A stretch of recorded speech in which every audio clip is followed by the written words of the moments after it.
में यज्ञ किया, उसके पहले देवताओं ने जब यज्ञ किया, अश्वमेध यज्ञ का जो अश्व था वो अश्व को कहां भेजा जाए, ये अश्व के चक्कर में फिर लड़ाई होगी।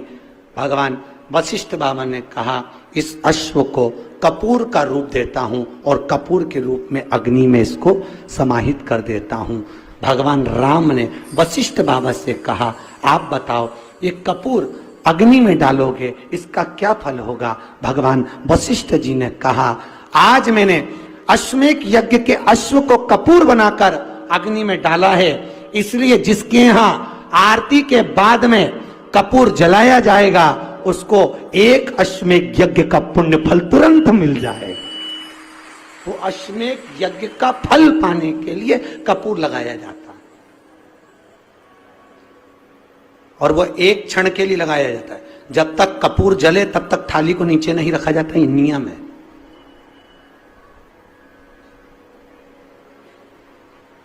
पर आज के जमाने में तो आरती चालू हो जब से कपूर लगा के बैठ जाओ, क्योंकि हवा इतनी चल रही है कब बुझ जाए। गलत है, ये शास्त्र विधान के विरुद्ध है, उसकी कोई विशेषता नहीं। आज ये दो बहन की आपस में, ये दो बहनों की कभी नहीं बनी। एक दो बहन का जोड़ा ऐसा है जो गड़बड़ है। एक माता पार्वती और उनकी बड़ी बहन जम के बोलो गंगा, और दूसरी यमुना और उनकी छोटी बहन ताप्ती।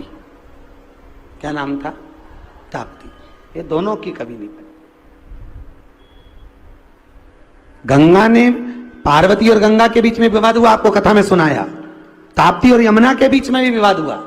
एक दिन यमुना जी का नियम था कि जिस समय यमुना के घाट पर भगवान रास करेंगे उस समय पर यमुना ठाकुर जी के श्री विग्रह पर आए हुए पसीने को पोंछने के लिए जाएगी। पर आज यमुना का रूप रखकर ताप्ती चली गई और ताप्ती ने जाकर भगवान के श्री विग्रह के पसीने को पोंछ दिया। तब यमुना जी आकर देखी तो मेरी छोटी बहन यहाँ खड़ी थी। छोटी बहन को देखकर तुरंत यमुना जी को गुस्सा आया। यमुना जी वहां से चली गई। जाकर यमुना महारानी ने ताप्ती से विनती करी, ताप्ती तूने ऐसा क्यों किया?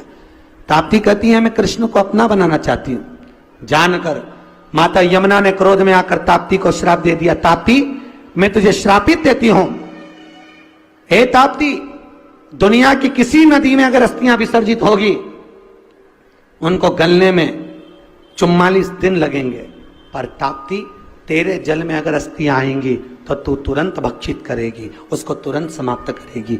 आज भी ताप्ती नदी में किसी अस्थियों को डाला जाता है तो मात्र 1.5 घंटे के अंदर वो अस्थियां जल के राख हो जाती है और पानी में बह जाती है, ताप्ती नदी।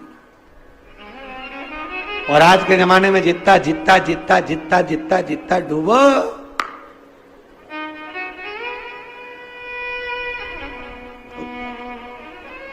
क्यों? पहले के जमाने में वास्तु नहीं होता था दोष,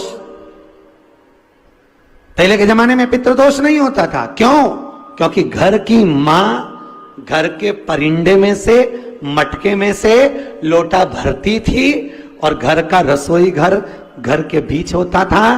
पूरे घर में परिंदा पितरों का स्थान होता था। वहां से पानी भरकर पूरे घर में से निकलकर शंकर जी को चढ़ाने जाती थी।